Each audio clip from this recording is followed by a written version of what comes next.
ఇట్లా ఐటీ కానీ ఈడీ రేడు అట్లాంటి ఏం జరగలేదు. ఒకవేళ జరిగినుంటే నేను మీ ముంగట కూర్చోదండి కాదు, మీరందరూ కూడా లోపల అలౌడ్ లేకపోతుండే.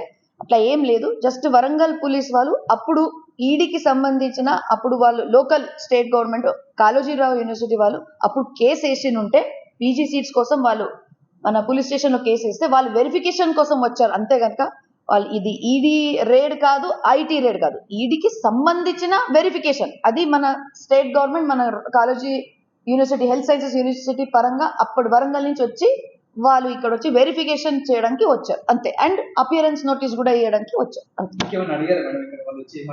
ఏం అడగలే. భద్రారెడ్డి సార్ ఉన్నారా అని అడిగారు. సార్ ఢిల్లీలో ఉన్నారు, నేను ఉన్నాను. సో సరే అమ్మ మీరు మీరు అపియరెన్స్ మీరు రావాలి, మీరు కానీ భద్రారెడ్డి గారు రావాలి, వరంగల్కి రావాలంటే సరే సార్ వస్తామని చెప్పినాం. ఇంకా వాళ్ళ డాక్యుమెంటేషన్స్ ఏమేమి ఉన్నాయో అవి అంతా క్లియర్ చేసుకుని వెళ్ళిపోయారు.